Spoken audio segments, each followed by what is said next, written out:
Привіт! Це звернення до глядачів на Ютубі, і воно коротке і просте. Ми громадська організація, невеличка, цілком незалежна, і для того, щоб проводити розслідування, ми потребуємо вашої допомоги. Тож, якщо ви подивитесь там вгорі в шапці Ютубу, з'явилась кнопка «Donate». Якщо у вас є можливість і бажання нам трішечки допомогти, то зараз саме час. Дякую.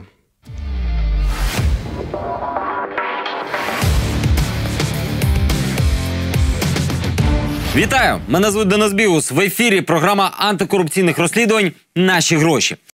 Одразу до суті. Скажіть, ви ніколи не задавались питанням, якими грошима Юлія Тимошенко оплачує своє політичне життя, модні прикиди, перельоти, і інші статусні штуки? Ні, офіційну версію я знаю. На особисті видатки їй скидається вся родина. Я пам'ятаю таке пронизливе інтерв'ю родички Тимошенко, де вона розповідає, як от вони всі мало не на їжі економлять, аби тільки вона пристойну сумочку в Раду купила. На політичні трати натомість скидаються офіційно партійці та оточення. Але в якийсь момент стає цікаво, а звідки беруться все ж таки гроші? Наприклад, у цього оточення.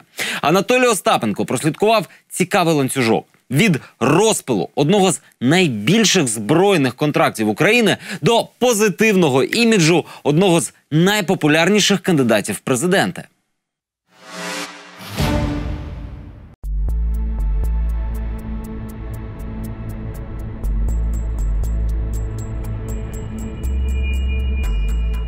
Ірак – країна, про яку ви багато чули десь у 2000-х роках. Щось чули про війну, Бен Ладена та нафту.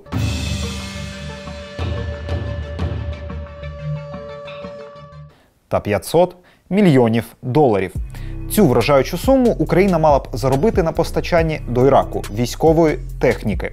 Контракт уклали 2009 року. Контракт, що став одним з найбільших в нашій історії. 420 БТРів і 6 літаків Ан-32 мали відправитись в Ірак з України протягом декількох років. Половину суми, 260 мільйонів доларів, Ірак перерахував українцям як передоплату. Лишалось тільки виконувати умови контракту. Але щось пішло не так. Українські оборонні підприємства зірвали всі можливі дедлайни і виконали лише чверть замовлення. Усе зрослося тільки з літаками. БТРів зробили в 3 рази менше – 128. Та й з тими були проблеми. Ось вони, ці тріщини на фото, і були проблемою. В контракті 420 БТРів, виготовили 128, довезли 88, завелися 56, завелися і поїхали аж 34. Контракт провалили. Але дехто встиг непогано на ньому заробити. Посередники. Адже постачання зброї відбувалось не напряму. Дивіться, за поставки БТРів відповідало державне підприємство «Укрспецекспорт». Купували БТР Міністерство оборони Іраку. Але у всіх договорах між державним виконавцем та закордонним замовником під приводом агентських послуг з'являлись фірми-посередники. Інформація про ці фірми в контрактах засекречена, тому у відкритих джерелах ви не зможете знайти про них нічого. Ніхто ніколи нікому не показує ці агентські угоди. На агентські послуги встигли злити якісь жалюгідні 46 мільйонів доларів. Взагалі, такі посередники – не унікальна фішка того іракського контракту. Вони роками виникають майже в кожній збройній експортній угоді, а на їх рахунках осідають сотні мільйонів. Не гривень, звісно. Щорічно з України приблизно 100-150 і до 200 мільйонів доларів виводиться через посередників шляхом заключення таких агентських угод. В Україні, як правило, агентські мільйони роздають новоствореним десь в офшорі конторам, без жодної історії. А якщо придивитись до них уважніше, знайдеться ще й українське коріння та зв'язки з чиновниками оборонних підприємств. Як я вже казав, назви цих компаній-посередників – це закрита інформація. Однак ми знайшли їх в матеріалах кримінальних справ. Розслідування посередництва в іракських контрактах прокуратура розпочала лише у 2015 році. За версією слідства, фірми-посередники, які, до речі, виникали в контракті аж по 2014 рік, не виконували агентських послуг. а отримували гроші за те, що насправді робили працівники державного підприємства. Посередників пов'язували з очільником Укрспецекспорту, а потім і міністром оборони часів Януковича Дмитром Соломатіним. І коли у 16-му році постмайданна прокуратура арештувала у справі іракських посередників рахунки, це були саме рахунки Соломатіна. Але в цій справі фігурує один посередник, який отримав агентські кошти значно пізніше і навряд чи мав стосунок до Соломатіна чи Януковича. Це компанія під назвою Runstone Partners LLC.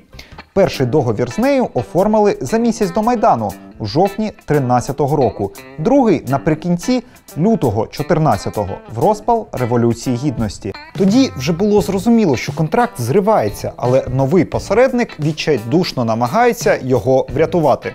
Точніше, зробити на ньому. Компанія, так само як і її попередники, отримала $750 тисяч за послуги, які в результаті не були виконані. Переконане слідство. Перше, що впадає у вічі, цей посередник відрізняється від інших пропискою. Компанія зареєстрована у США. В штатівських реєстрах ми знайшли лише одну фірму з такою назвою, створену за місяць до контракту з Укрспецекспортом. Створив її звичайний американський пенсіонер. Чим він таким важливим міг допомогти Укрспецекспорту, щоб той заплатив за це $750 тисяч? Фірми пана Морріса немає не те, що на Вікіпедії. У неї немає ані сайту, ані жодної згадки в інтернеті. Жодних успішних кейсів. Зовсім нічого. Ми намагались запросити деталі контракту, але Укрспецекспорт проігнорував наш запит.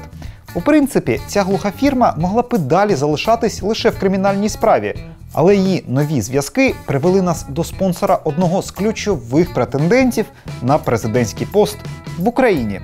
Американський Runstone після отримання контрактів і майже $1 мільйон від Укрспецекспорту 2 роки тихо лежав на поличці. А у 16-му році фірма оживає і входить до засновників польської компанії Air Cyber Services. Можна було б припустити, що минуло 2 роки, плани змінились, і оця польська компанія, вона взагалі про щось інше. Але ні, вона пов'язує отримувача іракських грошей з українською оборонкою. У 17-му році польська Air Cyber Services виплачує $1 мільйон гонорару Олександру Чабану, який дуже давно працює в структурах Укрспецекспорту. А з 14-го року, десь в час перерахування гонорару американцям, став радником директора. Чабан декларацію не подає, але мільйонний гонорар ми побачили у декларації його дружини-прокурорки. Чабан абсолютно не публічний, навіть фотографії його не знайти. Ми сходили до нього, щоб дізнатись, за які такі послуги співробітник Укрспецекспорту отримав $1 мільйон від фірми, що отримала від Укрспецекспорту майже $1 мільйон. Air Cyber Services, яка вам з Польщі гонорар відіслала, за що вона вам прислала гонорар? За що вам компанія польська перечислила гонорар у розмірі майже $1 мільйон? За які послуги, що ви їм надавали? Я що, буду вам об'ясняти послуги? Ну, гонорар так, в чому проблема? Це послуги, які були зроблені. А якого плану? Послушайте, если у вас есть какие-то другие вопросы, задавайте в установленном порядке. С какого берегу я вам должен это рассказывать? Ребята, все, до свидания. Будут вопросы. В установленном порядке. Я подготовлен, что там еще вперед туда. Насправді таке відчуття, що я говорив з дверима. С какого берегу я вам должен это рассказывать? Ну, коли ти працюєш в державному Укрспецекспорті і раптом отримуєш майже $1 мільйон від приватної компанії, засновнику якої Укрспецекспорт подарував $750 тисяч, і про це дізнаються журналісти, слово «переляк», мабуть, актуальне. Але не Чабан наш головний герой. Ми розповідаємо про нього, щоб показати, польська компанія пов'язана з оборонкою і іракським контрактом. І в той самий день, коли співвласником поляків стає американський посередник, одночасно з ним другим співвласником стає Михайло Соколов. Михайло Соколов – це чесна людина. Це не пересічний громадянин чи бізнесмен. Михайло Соколов – екс-нардеп та голова Батьківщини у Миколаєві. Не звичайний регіональний партієць, а один з довірених осіб Юлії Тимошенко. І це людина, яка працює в нашій команді. Ми певні, Соколов – людина чесна, але забудькувата. Він чомусь ніяк не пригадує кримінального посередника на державному збройному контракті, який отримав майже $1 мільйон ні за що під прикриттям американського пенсіонера. Хоча вони не просто його партнери у польській компанії. Вони в один день оформили документи. Randstone Partners, знаємо вам компанія? К сожалению, нет. Це ж ваші бізнес-партнери. У меня нету таких бизнес-партнеров. Втім, пам'ять – загадкова штука. Соколов і сам польський бізнес, його, Соколова, теж спершу зрікся. По польській компанії Air Cyber Services вам знайома компанія? Я без понятия, о чем вы сейчас. А через кілька секунд згадав. Вона є у вас в декларації. Air Cyber Services, польська компанія. Это компания, которая на 1%.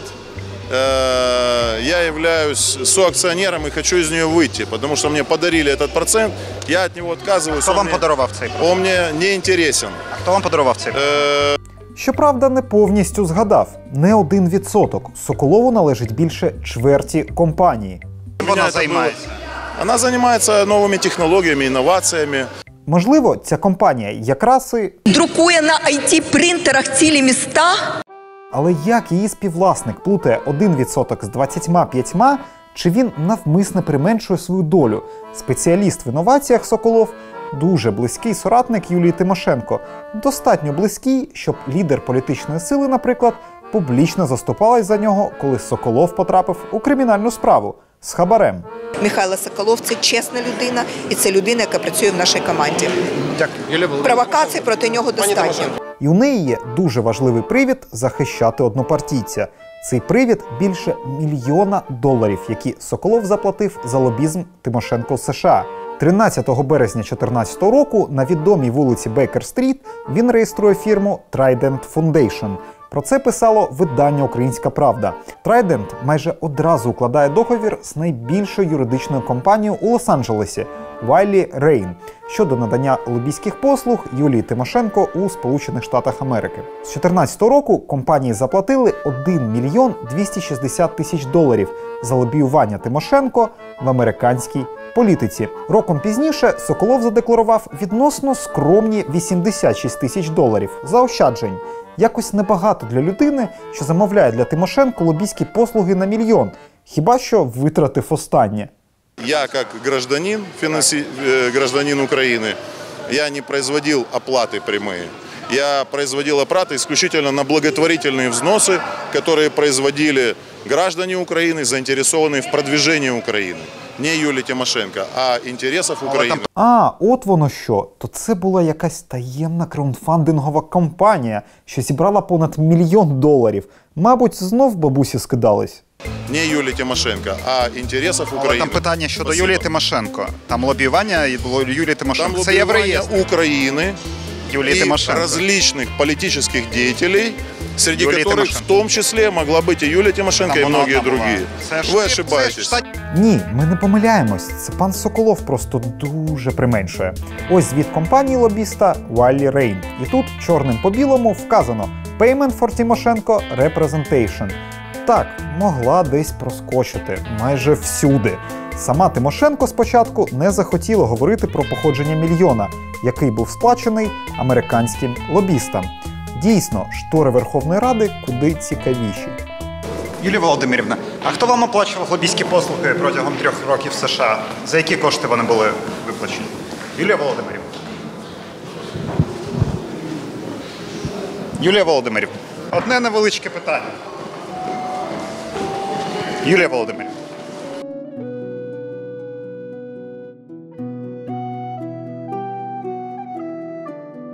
Юлія Володимирівна.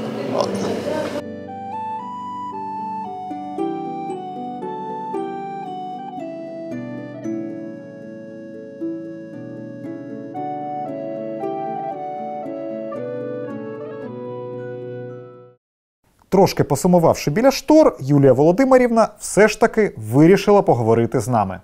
все, що колись було сплачено, все публічно і все в видатках нашої партії або в деклараціях. Це не гроші партії були, це гроші Trident Foundation.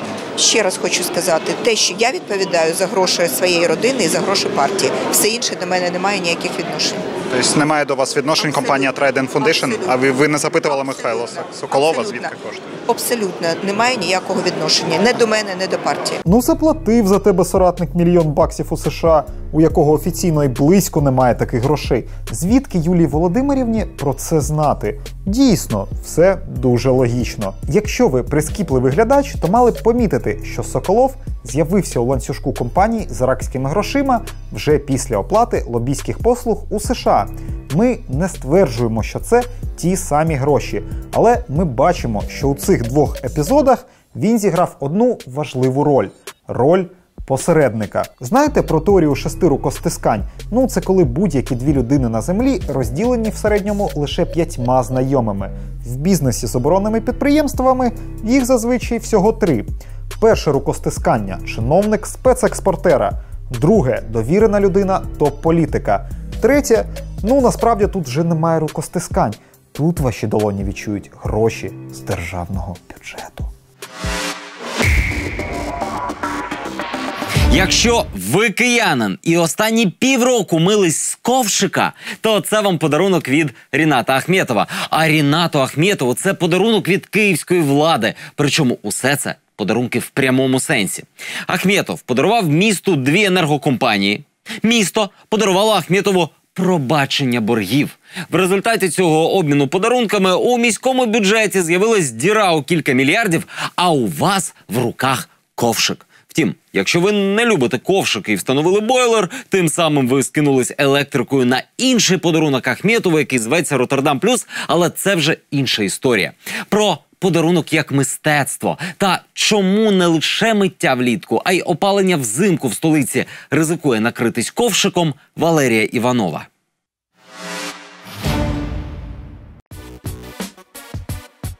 Коли олігарх щось просто так віддає місту, варто напружитись.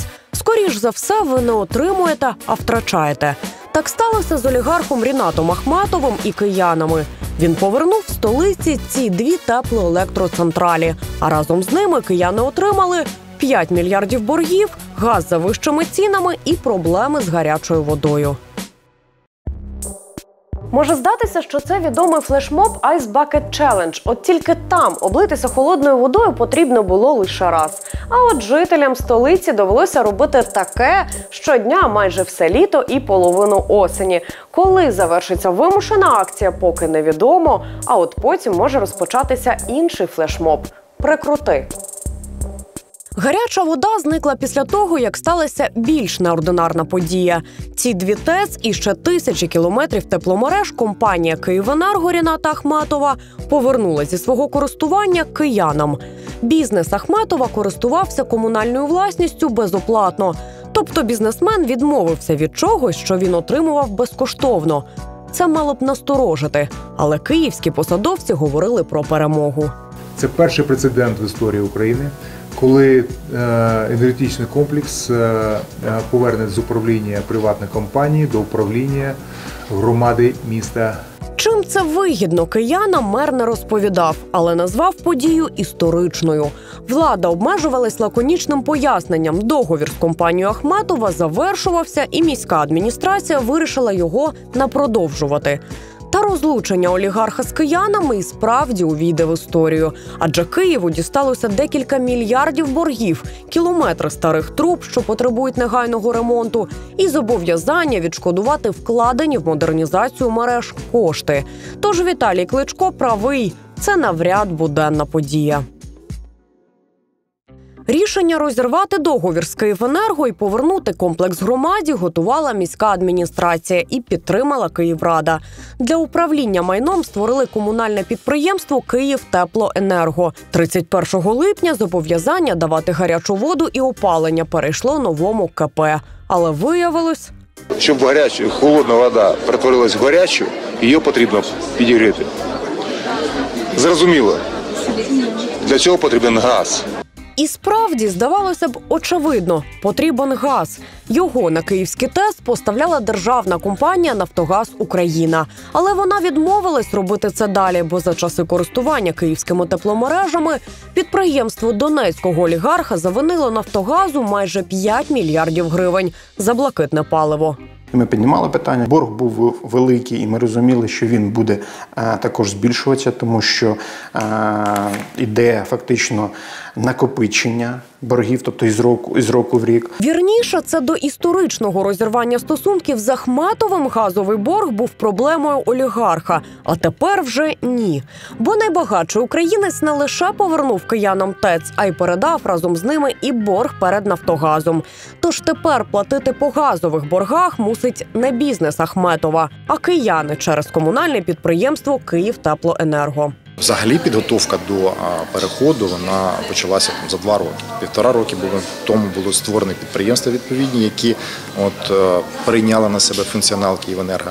У столичній адміністрації про борги попереднього користувача мережами наче знали, як і про закон, який зобов'яже виплачувати їх новостворене комунальне підприємство. Тобто борг компанії, неважливо, хто її власник, яка до того експлуатувала обладнання, передається тій компанії, яка те обладнання переймає на свій баланс. Тож сюрпризом правонаступництво боргу Ахметова бути не мало. Але 2 роки, які були у наявності, питання боргу за газ не вирішували. Його чомусь довелося вирішувати за добу. У нас була доба, щоб вирішити це питання, і сама процедура купівлі газу і заведення так званих номінацій, вона потребує набагато більшого часу. І в таких екстремальних умовах нам вдалося укласти угоду, нам вдалося забезпечити безперебійну роботу ТЕЦ-5. У результаті за добу столична влада закупила газ у приватної компанії «Укрнафтобуріння».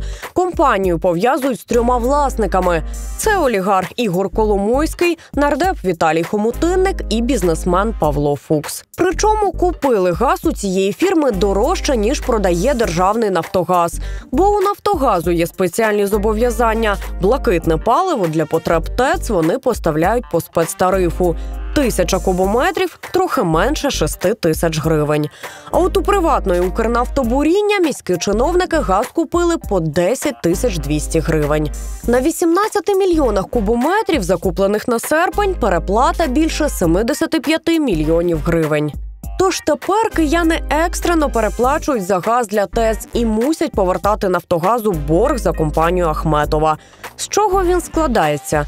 Частина суми – це борг самих киян за послуги «Київенерго», частина – різниця у тарифах. А ще понад 1 мільярд – пені і штрафи від «Нафтогазу» за невчасний розрахунок приватної компанії за блакитне паливо. Тож те, що було проблемою бізнесу Ахметова, тепер стало проблемою самих киян разом з усіма пенями і штрафами, накопиченими компанією олігарха. Насправді, договір з Ахметовим завершувався у грудні 2017-го. І за рік до того київська адміністрація оголосила, що планує розірвати контракт з «Київенерго» і забрати ТЕЦ. Але раптом київські чиновники вирішили залишити Ахметову теплоенергоцентралі ще на 1 опалювальний сезон – до квітня. І саме за цей час борги стрімко пішли вгору. І якщо до кінця 2016-го борг Ахметова не сягав 1 мільярда гривень, то вже після опалювального сезону борги зросли до 5 мільярдів. Але претензій до ахметівського «Київенерго» і шаленого росту боргів у КМДА немає. Борг штучно не створювався. Ми в цьому переконані. І навіть це ще не все. «Київенерго» перед розлученням з киянами не лише активно наростило борги, а й не виконало встановлені обов'язки. Не інвестувало достатньо у тепломережі, якими користувалося.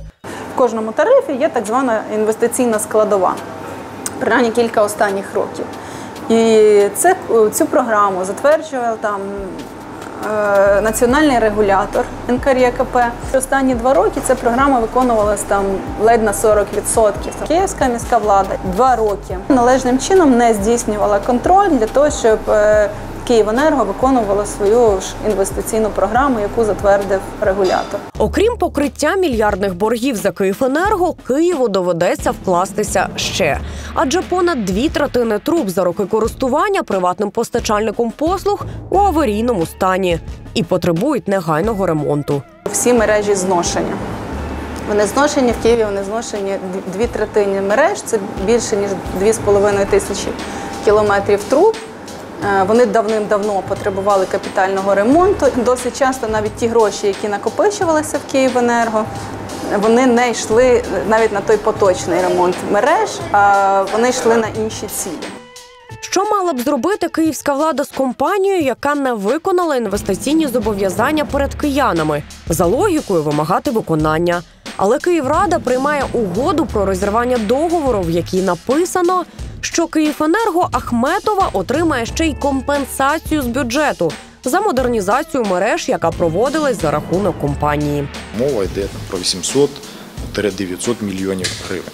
Це та частина, яку вважає Київенерго, місто повинно компенсувати. Для Київенерго це більш ніж вдале розлучення. Компанія Ахметова не виконала угоду про інвестиції, передала мільярди боргів і зношені труби киянам і ще й претендує на відступні відшкодування покращень. Тим часом дефіцит поставок газу на ТЕЦ веде не лише до відсутності гарячої води. Є небезпека взагалі не дойти до сезону опалення. Чим позже ми отримаємо газ по нашим істочникам, тем больше времени у нас займет вход в отопительный сезон. То есть для того, чтобы прогреть сети, нам нужно будет порядка недели. За эту неделю мы ожидаем повреждений, это порядка 1500-2 тисячі повреждений. Тож газ поки купують у приватного постачальника. Гарячої води у будинках таки немає, а до опалювального сезону залишились лічені дні. Це перший прецедент в історії України. І якщо до зими у квартирах киян не з'явиться опалення, це буде не менш історичною подією. А на сьогодні все. Якщо вам подобається те, що ми робимо, якщо ви поділяєте наші цінності і маєте бажання і змогу нам допомогти, то ось за цим посиланням можна підтримати нашу команду. Усі наші розслідування можете подивитись на нашому YouTube-каналі. Заходьте, там є все, що було в ефірі, і навіть більше. Заходьте до нас у соцмережі, лишайте коментарі, ми любимо з вами спілкуватись. А якщо у вас є якась цікава тема, то пишіть ось на цю електронну пошту. В телеефірі побачимось за тиждень. З вами був Денис Бігус та програма «Наші гроші». До зустрічі.